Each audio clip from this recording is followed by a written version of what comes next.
నమస్తే, welcome to NXTG news. ఈనాటి వార్తా విశేషాలు. ఏపీలో కీలక పరిణామం చోటు చేసుకుంది. సెలవుపై వెళ్లవలసిందిగా రాష్ట్ర ప్రభుత్వ ప్రధాన కార్యదర్శి జవహర్ రెడ్డిని సాధారణ పరిపాలన శాఖ ఆదేశించింది. దీంతో ఆయన సెలవు పెట్టి వెళ్లిపోయారు. ఈ నెలాఖరున ఆయన ఉద్యోగ విరమణ చేయనున్నారు. ఆర్థిక శాఖ ప్రత్యేక ప్రధాన కార్యదర్శి రావత్ కూడా సెలవుపై వెళ్లారు. అనారోగ్య కారణాలతో లీవ్ పెట్టినట్లు ఆయన పేర్కొన్నారు. జవహర్ రెడ్డి సెలవుపై వెళ్లిన నేపథ్యంలో కొత్త సీఎస్ ను నియమించే అవకాశం ఉంది. మరొక వైపు ఇప్పటికీ రాజీనామా చేయని ప్రభుత్వ సలహాదారుల్ని తక్షణమే తొలగించాల్సిందిగా ఆదేశాలు జారీ చేశారు. అదేవిధంగా త్వరలో మరిన్ని కీలక నిర్ణయాలు తీసుకునే అవకాశం ఉంది. రాష్ట్రంలో టీచర్ల బదిలీలపై ఎన్నికల కోడ్కు ముందే ఇచ్చిన ఉత్తర్వులని నిలిపివేశారు. ఎలాంటి బదిలీలు చేపట్టవద్దని డీఈఓలను ఆదేశించారు. ఈ మేరకు పాఠశాల విద్యా కమిషనర్ ఎస్ సురేష్ కుమార్ ఉత్తర్వులు జారీ చేశారు. ఎన్నికలకు ముందు మొత్తం 1800 మంది టీచర్లను బదిలీ చేయాలని గత ప్రభుత్వం ఉత్తర్వులు ఇచ్చింది. సీఎం పేషీలోని కొందరు అధికారుల ఒత్తిడితో పైరవీలు సిఫార్సులు జరిగాయని ఆరోపణలు వచ్చిన నేపథ్యంలో తాజాగా ఈ నిర్ణయం తీసుకుంది. మంగళగిరి ఎమ్మెల్యేగా గెలిచిన టీడీపీ జాతీయ ప్రధాన కార్యదర్శి నారా లోకేష్ కు గురువారం పలువురు నేతలు అభినందించారు.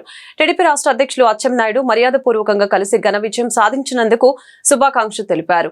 లోకేష్ కూడా అచ్చెన్నాయుడిని అభినందించారు. రాష్ట్ర వ్యాప్తంగా విజయం సాధించిన ఎమ్మెల్యేలు, ఎంపీలు, పార్టీ ముఖ్య నాయకులు యువనేతకు శుభాకాంక్షలు తెలిపారు. భారీ మెజారిటీతో చరిత్రను తిరగరాసినందుకు ఎమ్మెల్యేలు, ఎంపీలు, కష్టపడి పార్టీని గెలిపించిన నాయకులు, కార్యకర్తల్ని లోకేష్ అభినందించారు. అదేవిధంగా నారా లోకేష్ సతీ సమేతంగా మంగళగిరి లక్ష్మీ నరసింహస్వామిని దర్శించుకుని ప్రత్యేక పూజలు చేశారు.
గుంటూరు నగరపాలక సంస్థ కార్యాలయంలో ఉన్న దొంగ ఫైల్స్ ని రాత్రిపూట దొంగలించేందుకు ప్రయత్నం జరుగుతుందని గుంటూరు తూర్పు ఎమ్మెల్యే నజీర్ అహ్మద్ ఆరోపించారు.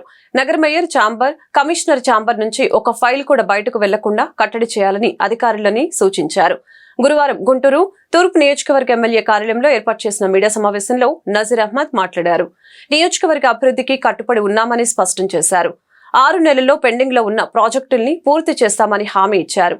ఎన్డీఏ కూటమి విజయం చారిత్రాత్మక ఘట్టంగా అభివర్ణించారు. వైసీపీ సర్కార్ దండుపాల్యం ముఠా తీసుకువచ్చి రాష్ట్రాన్ని పూర్తిగా నాశనం చేశారని మండిపడ్డారు. వాలంటరీ వ్యవస్థ ద్వారా ప్రజల్ని భయభ్రాంతులకి గురి చేశారని ధ్వజమెత్తారు. అదేవిధంగా అవినీతి అధికారుల లెక్కలు తీస్తామని స్పష్టం చేశారు. ఈ నియోజకవర్గంలో టీడీపీ చేసిన అభివృద్ధి తప్ప వైసీపీ ఎమ్మెల్యే ముస్తఫా చేసిందేమీ లేదని మండిపడ్డారు. ఎన్డీఏ కూటమి కార్యకర్తలకు అన్ని విధాల అండగా ఉంటామని పేర్కొన్నారు. నగరంలో ఉన్నటువంటి కమిటీ సభ్యులు గాని, అలాగే కార్పొరేటర్లుగా పోటీ చేసినటువంటి వాళ్ళు, వార్డు అధ్యక్షులు, ముఖ్యమైనటువంటి నాయకులందరూ కూడా విరివిరిగా వారి వారి స్థాయిల్లో కష్టపడి పనిచేసినటువంటి పరిస్థితులున్నాయి. జనసేన పార్టీ నాయకులు వారికి వచ్చినటువంటి అవకాశం, జనసేన పార్టీకి టికెట్ ఇవ్వకపోయినా పూర్తి స్థాయిలో వారికి పెద్దవారికి తమ్ముడుగా, చిన్నవారికి అన్నగా, నాకు అండగా ఉన్నందుకు జనసేన పార్టీ నాయకులకి హృదయపూర్వకంగా చేతులెత్తి నమస్కరిస్తా ఉన్నారు.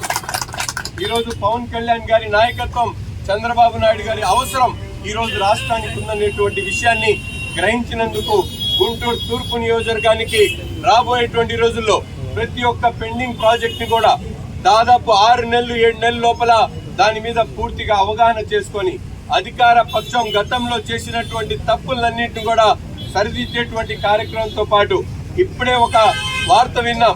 కొన్ని దొంగ ఫైల్స్ మున్సిపాలిటీలో ఉన్నటువంటి దొంగ ఫైల్ ని రాత్రిపూట దొంగిలించేటువంటి ప్రయత్నం జరుగుతా ఉందని మీడియా సాక్షిగా చెప్తా ఉన్నా. మీ అందరికి కూడా ఇప్పుడే మీరు కార్పొరేషన్ అధికారులను సంప్రదించండి. ఎటువంటి ఫైల్ కూడా మేయర్ ఛాంబర్ దగ్గర నుండి, కమిషనర్ ఛాంబర్ దగ్గర నుండి ఏ ఒక్క ఫైల్ కూడా అక్కడి నుంచి తరలిపోవడానికి అవకాశం లేకుండా కట్టడి చేయాలని చెప్పి అధికారులకు చెప్తా ఉన్నాం. రాబోయేటువంటి రోజుల్లో ఎక్కడైనా మీరు ఇటువంటి చర్యలకు పాల్పడితే మాత్రం సహించేది లేదు. మీ మీద తప్పకుండా యాక్షన్ తీసుకోవాల్సినటువంటి అవసరం ఉంటుందని చెప్పి తెలియజేస్తూ, ప్రజాధనాన్ని ఎవరైతే లూటీ చేశారో వారందరినీ కూడా తప్పనిసరిగా నిలదీస్తాం. ప్రజల కోసం ఎంతటి త్యాగానికైనా, ఎంతటి కష్టానికైనా, ఎంతటి నాయకత్వం అయినా భరించి తప్పకుండా వారికి న్యాయం చేసేటువంటి విధంగా ముందుకు సాగుతానని చెప్పి కూడా ఈ సందర్భంగా తెలియజేస్తూ, ముఖ్యంగా పాత్రికేయులకు, మీడియా మిత్రులకు ఈ యుద్ధంలో మీరు కూడా నాకు సహకరించినందుకు ప్రతి ఒక్క అధికారం కోల్పోవడంతో జగన్మోహన్ రెడ్డి అభద్రతా భావంతో ఉన్నారని జనసేన పార్టీ జిల్లా అధ్యక్షులు గాది వెంకటేశ్వరరావు ఆరోపించారు. రాష్ట్రంలో అల్లర్లు జరుగుతున్నాయని, దానికి జనసేన పార్టీ కారణమని జగన్ ట్వీట్ చేయడం హాస్యాస్పదంగా ఉందని తెలియజేశారు. జనసేన పార్టీ ఒక బాధ్యత కలిగిన రాజకీయ పార్టీ అని స్పష్టం చేశారు. గుంటూరు జనసేన పార్టీ జిల్లా కార్యాలయంలో గురువారం ఏర్పాటు చేసిన మీడియా సమావేశంలో ఆయన మాట్లాడారు. ఆంధ్ర రాష్ట్ర అభివృద్ధి కోసం జనసేన పార్టీ కృషి చేస్తుందే తప్ప ప్రతీకార దాడులకి పాల్పడబోదని తెలిపారు. గుంటూరు నగరంలో జరిగిన అల్లర్లకు జనసేన పార్టీకి సంబంధం లేదని తెలియజేశారు. రక్షణ కల్పించే సైనికులతో ఉన్న జనసేన పార్టీకి, గూండాలతో నిండిన వైసీపీ పార్టీకి చాలా వ్యత్యాసం ఉందని ఎద్దేవా చేశారు. పవన్ కళ్యాణ్ ని నమ్మి రాష్ట్ర ప్రజలు పెద్దెత్తున కూటమికి విజయం అందించారని తెలిపారు. సేవ కోసం ఆవిర్భవించిన పార్టీ జనసేన పార్టీ అని, దోచుకోవడం, దౌర్జన్యాలు చేసే పార్టీ తమది కాదని తెలిపారు. అసత్యాలతో కూడిన వీడియోలను తీసుకువచ్చి ట్రోల్ చేయవద్దని వైసీపీకి హితవు పలికారు.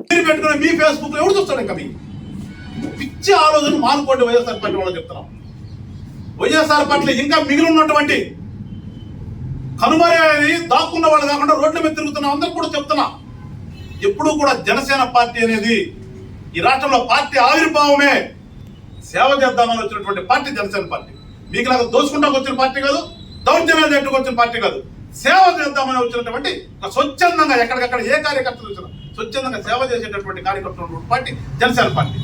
అలాంటి దాని మీద మీరు పిచ్చి పిచ్చి ఆలోచనతో ముద్దలేదని చూస్తే ఎవడూ నమ్మడు. గుంటూరులో ఏదో జరిగిందని చెప్తారు, దానికి జనసేన పార్టీ నాయకులకు, కార్యకర్తలకు ఎలాంటి సంబంధం లేదు. అక్కడ ఎవరు కూడా జనసేన కార్యకర్తలు అనేవాళ్ళు కూడా ఆ పరిసర ప్రాంతాల్లోకి వెళ్ళినట్లు కూడా మా ఎంక్వైరీలో తెలియలేదు. అక్కడ ఎప్పుడో ఎలక్షన్ల ముందు ఏదో ఇన్సిడెంట్ జరిగిందంట. అక్కడ ఏదో ఎవరైతే చెప్తున్నారో మీరు చెప్తున్నటువంటి రెడ్డి అనే పేరు పెట్టుకుని ఉన్నటువంటి వాళ్ళ దగ్గర ఏదో జరిగిందట ఆ ఎలక్షన్ ప్రాసెస్ లో.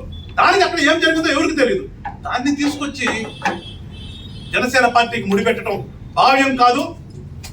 ఇలాంటి అసత్యాలైనటువంటి వీడియోలను తీసుకొచ్చి మీ ఇష్టానుసారంగా ఎక్కడా కూడా ట్రోల్ చేయొద్దని చెప్పేసి కూడా వైఎస్ఆర్ పార్టీ వాళ్ళందరికీ హితవు పలుకుతున్నారు. మరొకసారి ఖచ్చితంగా జనసేన పార్టీ నాయకులు కానీ, కార్యకర్తలు కానీ మాకు ఇప్పుడు పెద్ద బాధ్యత వచ్చింది. మాకు నిన్నటి వరకు సేవ చేసిన స్వచ్ఛందంగా ఇవాళ ఒక బాధ్యత వచ్చింది.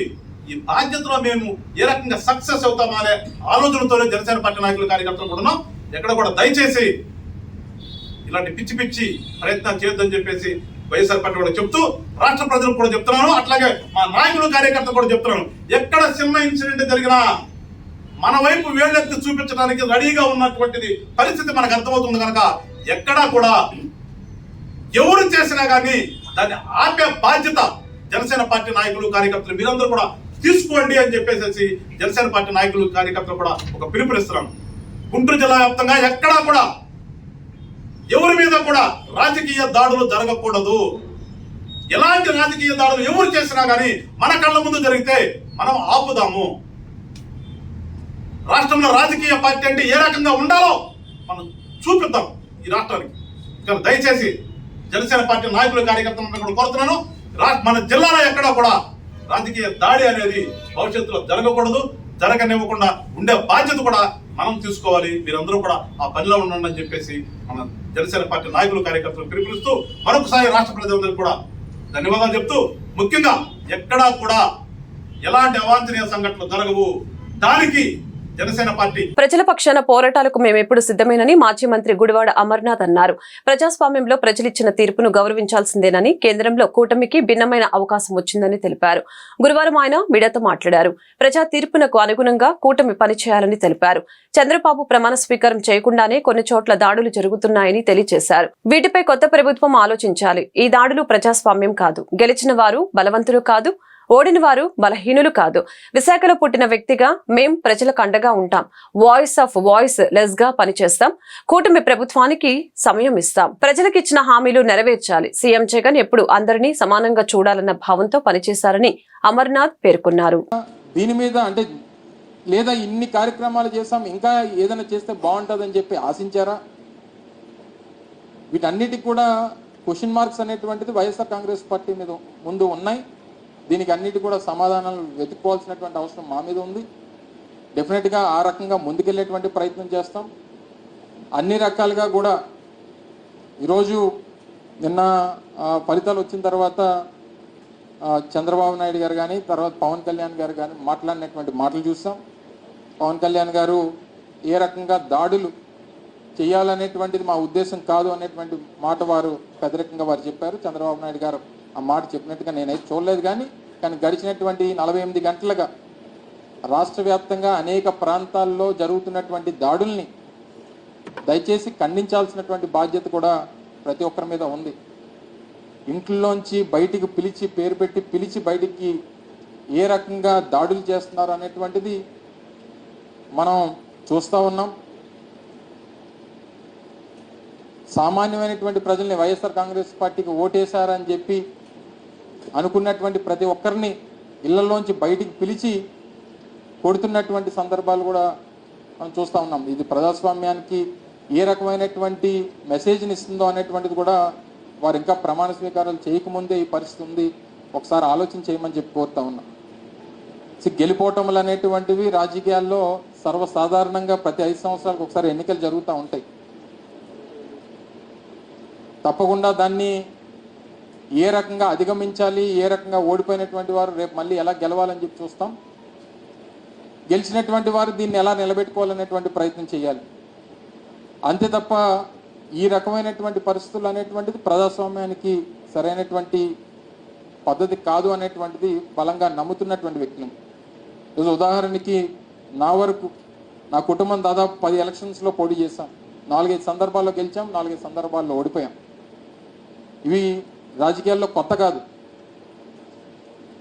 రాజకీయాల్లో గెలిపోవటం అనేటువంటిది సర్వసాధారణంగా జరిగేటువంటి ప్రక్రియ.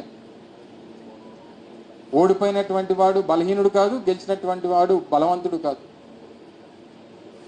ప్రజల కోసం నిరంతరం తప్పించి ప్రజల కోసం ప్రజా సమస్యల మీద పోరాటం చేసేటువంటి అమ్మా చారిటబుల్ ట్రస్ట్ గుంటూరు జిల్లాకే పరిమితం కాకుండా రాష్ట్రానికి, ఆపై దేశానికి పలు సామాజిక సేవా కార్యక్రమాలు అందించడం అభినందనీయమని ప్రకాశం జిల్లా కలెక్టర్ దినేష్ కుమార్ ప్రశంసించారు. బ్రతుకుదాం బ్రతుకునిద్దాం అనే నినాదంతో HIV బాధిత చిన్నారులకు పౌష్టికాహారం అందించే దాతల సాయం కోసం అమ్మా చారిటబుల్ ట్రస్ట్ పడుతున్న తాపత్రయం అమోఘమని తెలిపారు.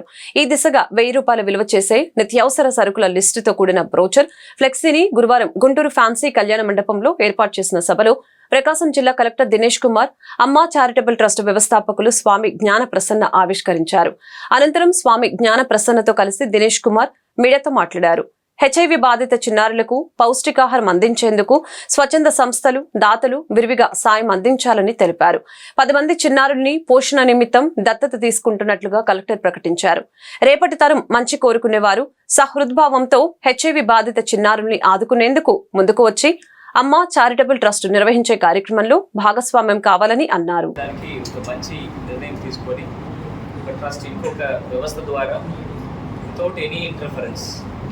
వాళ్ళకి డైరెక్ట్గా ఈ పోషకాహారాలు అందించేసి ఈ ART, ఈ యాంటీ రెట్రోవైరల్ థెరపీలో ఎవరెవరు ఉన్నారో ఎస్పెషల్లీ పిల్లలందరికీ కూడా చేయాలని నిర్ణయం తీసుకొని ఇనిషియేట్ చేసినందుకు చాలా చాలా సంతోషం. అమ్మా చారిటబుల్ ట్రస్ట్కు ప్లస్ నాతో ఈ అనుబంధము లాస్ట్ కోవిడ్ టైంలో గుంటూరు జిల్లాలో ఉంటున్నప్పుడు జరిగింది. వాళ్ళు చేసిన సేవలన్నీ కూడా చూసుకొని వాళ్ళు అనుబంధంతో చాలా సేవలు ఈ కోవిడ్ అప్పుడు చేయడం జరిగింది. సో అప్పటి నుండి ఈ HIV పిల్లలకి HIV ఇన్ఫెక్టెడ్ పర్సన్స్ అదర్ వాళ్ళ పేరెంట్స్ కూడా పౌష్టికాహారాలు వాళ్ళు ఎంతవరకు చేయగలుగుతారో అంతవరకు వాళ్ళు ఎవ్రీ ఇయర్ చేయడం జరిగింది. ఆ స్ఫూర్తి తీసుకొని ఒంగోలు అంటే ప్రకాశం జిల్లాలో కూడా ఒంగోలులో కూడా ఈ కార్యక్రమం లాస్ట్ ఇయర్ నిర్వహించడం జరిగింది. సో ఇది ఓన్లీ ఫర్ గుంటూరు కానీ అది ఒంగోలుతో ఆగకుండా ఎంటైర్ రాష్ట్ర వ్యాప్తంగా దేశవ్యాప్తంగా ఈ కార్యక్రమం ప్రతి ఒక్కరికి కూడా ఒక స్ఫూర్తిగా ఉండడం కోసం నేను స్వయంగా రావడం జరిగింది. బాబా గారు అండ్ వాళ్ళు వాలంటీర్స్ అందరూ కూడా వాళ్ళు సేవలు చేసిన విధానము వాళ్ళకు ఉండిన వాళ్ళు ఇచ్చిన ఇన్స్పిరేషన్స్ మనందరికీ తెలిసినదే. ఖచ్చితంగా నమ్మకంతో దాతలు కూడా ఎక్కువ సంఖ్యలో ముందుకు రావాలి. ఖచ్చితంగా పిల్లలకి కావాల్సిన పౌష్టికాహారాలను స్పాన్సర్ చేయడం చాలా చాలా అవశ్యము. ఇప్పుడు బాబా గారు చెప్పినట్టు ఒక పిల్లలకి ₹1 for 1 month it's not at all a big expenditure. ఖచ్చితంగా ప్రతి ఒక్కరు ఇది ఓన్లీ డొనేషన్ చేయాలంటే only rich and well to do members మాత్రమే ఇది చేయాలని ఏమీ లేదు. ఇది నార్మల్గా ఉంటున్న వ్యవస్థలో ఉంటున్న మిడిల్ క్లాస్ పర్సన్స్ కూడా ఒక పర్సన్కి ఒక 1 year చేయాలంటే ఇట్స్ ఓన్లీ $12,000. సో నేను కూడా ఈ కార్యక్రమంకి వచ్చిన విషయాలు నేను నా ఫ్యామిలీతో మాట్లాడి నేను and my wife or going to sponsor at least 5 kids each. At least 5-5 10 మందికి ఈ సహాయం నాతో పాటు నా ద్వారా నా భార్య ద్వారా చేయాలని ఒక నిర్ణయం చేయడం జరిగింది.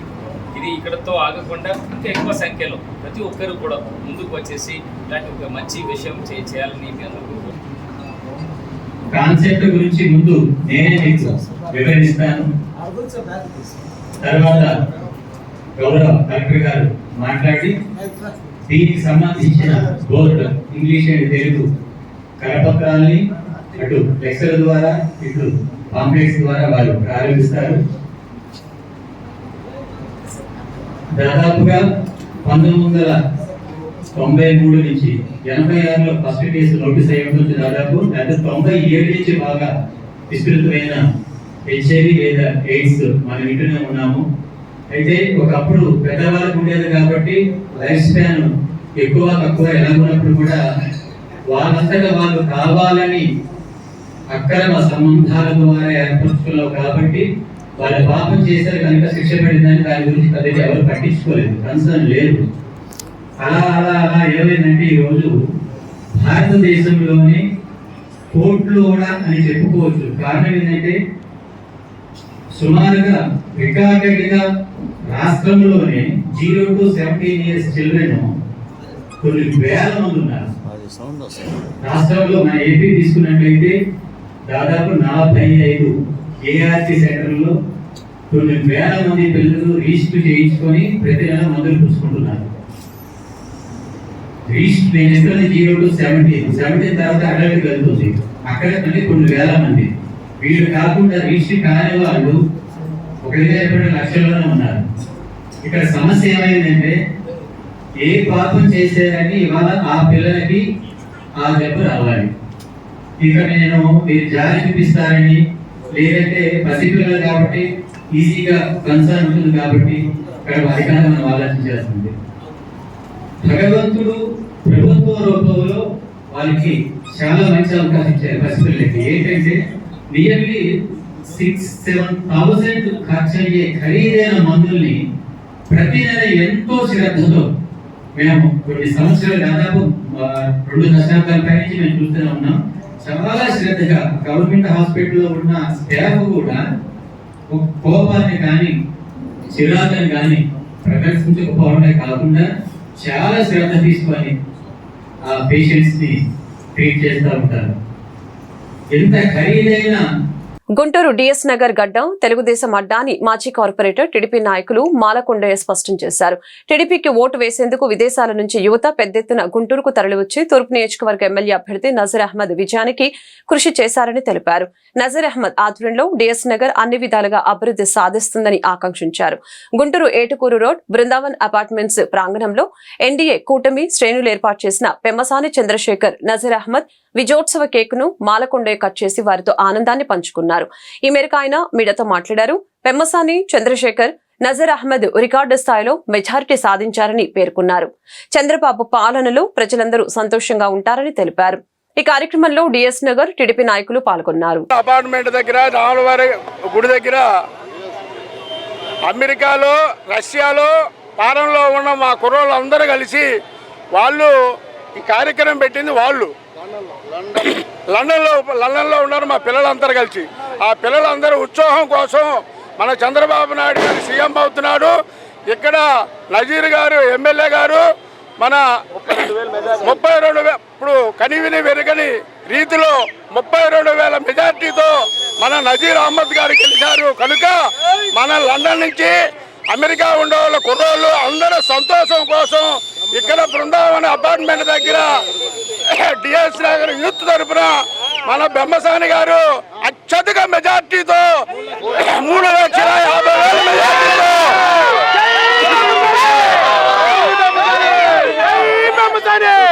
మన బెమ్మసాని గారు మనకి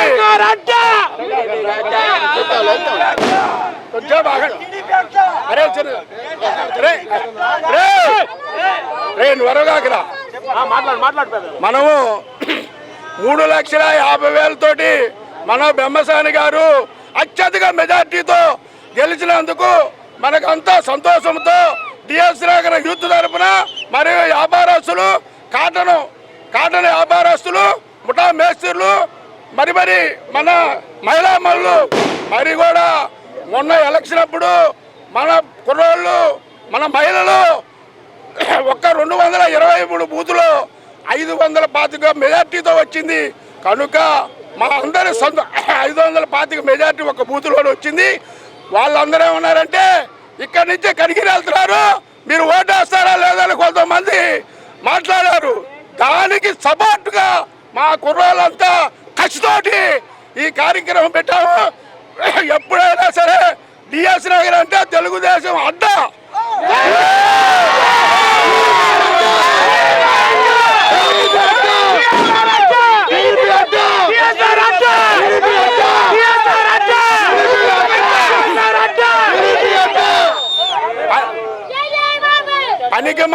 పనికిమాల కోతలు కూర్చున్నందుకు మనం ఏమి వాళ్ళకు చింతించాల్సిన అవసరం లేదు. కొంతమంది రాష్ట్రంలో నైరుతి రుతుపవనాలు ఇప్పటికే రాయలసీమ జిల్లాలో పూర్తిగా విస్తరించాయి. రాబోయే 3 లేదా 4 రోజుల్లో కోస్తాంధ్ర తెలంగాణలోని కొన్ని ప్రాంతాలకు విస్తరించే పరిస్థితులు అనుకూలంగా ఉన్నాయని అమరావతి వాతావరణ కేంద్రం తెలిపింది. రాయలసీమ పరిసర ప్రాంతాల్లో రాబోయే 3 రోజుల్లో తేలికపాటి నుంచి భారీ వర్షాలకి అవకాశం ఉందని పేర్కొంది. గురువారం అల్లూరి సీతారామరాజు, బాపట్ల, ఏలూరు, కాకినాడ, కృష్ణా, పార్వతీపురం, మన్యం జిల్లాల్లో భారీ వర్షాలు, మిగిలిన జిల్లాల్లో తేలికపాటి నుంచి ఓ మోస్తారు వర్షాలు కురుస్తాయని అంచనా వేశారు. వర్షాలతో పాటు పిడుగులు పడే అవకాశం ఉందని ప్రజలు అప్రమత్తంగా ఉండాలని విపత్తుల నిర్వహణ సంస్థ పేర్కొంది. మంగళవారం ఉదయం నుంచి బుధవారం ఉదయం వరకు అత్యధికంగా తిరుపతి జిల్లా తడలో 88.2 మిల్లీమీటర్ల వర్షపాతం నమోదైంది. ఎన్నికల్లో ప్రజలు వైసీపీకి తగిన బుద్ధి చెప్పారని బీజేపీ ఎమ్మెల్యే ఆదినారాయణ రెడ్డి విమర్శించారు. విజయవాడలో నిర్వహించిన మీడియా సమావేశంలో ఆయన మాట్లాడారు. ఓటమితో జగన్ రాజకీయ జీవితంపై తీవ్ర ప్రభావం పడింది. కేసుల భయం ఆయనలో స్పష్టంగా కనిపిస్తోంది. అతి త్వరలోనే వైకాపాను జగన్ భాజపాకు సరెండర్ చేస్తారు. వారంలోనే పులివెందలలో కూడా వైకాపా ఉనికి కోల్పోయే పరిస్థితి వస్తుంది. వివేక హత్య కేసును త్వరగా తేల్చి దోషులకు శిక్ష పడేలా చేస్తాం. ఢిల్లీ మద్యం కేసులో భారతి ప్రమేయం పైన విచారణ చేయిస్తామని ఆదినారాయణ రెడ్డి తెలిపారు. అసలు ఈ 11 మంది అంటే తనుగాక 10 మంది 4 ఎంపీలు తనకు వారం రోజుల లోపలనే ఉండే పరిస్థితి లేదు. అంటే ఒక వారం లోపలనే పులివెందుల్లో కూడా వైఎస్ఆర్ పార్టీ వీక్ అవుతుంది. మాకు బీజేపీ పార్టీకి సరెండర్ చేస్తాడు. దాసోహం గోవింద వచ్చిన దరిద్రుని మా వాళ్ళు పక్కన పెడతారు. ఆ నామరూపాలు లేకుండా చేయాల. భారత రాజ్యాంగం పక్కన పెట్టినాడు. భారతీయ రాజ్యాంగం మన మా వాళ్ళు కడపలో అడిగినారు సార్ ఇంకా ఏమన్నా కేసు పరంగా మీరు ఏం చేస్తారని. వాడు 8వ ముద్దాయిని వాడు హైకోర్టులో బెయిల్ చేసుకున్నాడు. సుప్రీంకోర్టులో కేసు మూవ్ చేసి ఆ బెయిల్ కూడా రద్దు చేపిస్తారు. నేను పర్సనల్ గా నా మీద వ్యక్తిగతంగా కచ్చగట్టినారు. కుటుంబం ఇష్టం వచ్చినట్టు వాళ్ళు చంపి నా మీద పెట్టడం. కోడికత్తి కేసు మీరు చూసింటారు. అదే నువ్వు పిల్లకాయ శ్రీనివాస్ కూడా బెయిల్ వచ్చింది. కనీసం కేసులకు అటెండ్ కాడు, సిబిఐ కేసులకు అటెండ్ కాడు, ఈడీ కేసులకు అటెండ్ కాడు. ఎప్పుడు ఏదో ఒక పిటిషన్ వేయడం, తప్పించుకోవడం. మొత్తం అంతా అక్యూజ్డ్. కుటుంబం లిక్కర్ కేసులో కూడా ఇలా పాత్ర ఉంది. ఢిల్లీ లిక్కర్ కేసులో భారతి గారికి ఢిల్లీ లిక్కర్ కేసు పాత్ర కవితతో పాటు ఉంది. ఆమె కవిత ఇక్కడ కవిత్వం నడిచింది. ఈ కవిత్వం అది కూడా బయటకు వస్తుంది ఇప్పుడు. విజయవాడలోని ఏపీ ఫైబర్ నెట్ ప్రధాన కార్యాలయం వద్ద పోలీసులు కట్టుదిట్టమైన భద్రత ఏర్పాట్లు చేశారు. కీలక దసరాలను కొందరు ధ్వంసం చేశారని నిఘా వర్గాల సమాచారం రావడంతో భద్రతను పెంచారు. ముఖ్యమైన దసరాలు డేటా ఎవరూ బయటకు తీసుకువెళ్లకుండా కాపలా కాస్తూ ఉన్నారు. 3-4 ఫ్లోర్లలో 24 గంటల పాటు నిఘా పెట్టారు. కార్యాలయంలోకి వచ్చి వెళ్లే సిబ్బందిని పోలీసులు క్షుణ్ణంగా తనిఖీ చేసి పంపిస్తూ ఉన్నారు. కార్యాలయంలోకి బయటికి వారు వెళ్లకుండా చర్యలు చేపట్టారు. వార్తలు ఇంతటితో సమాప్తం. మరొక బులెటిన్లో మళ్ళీ కలుద్దాం. నమస్కారం.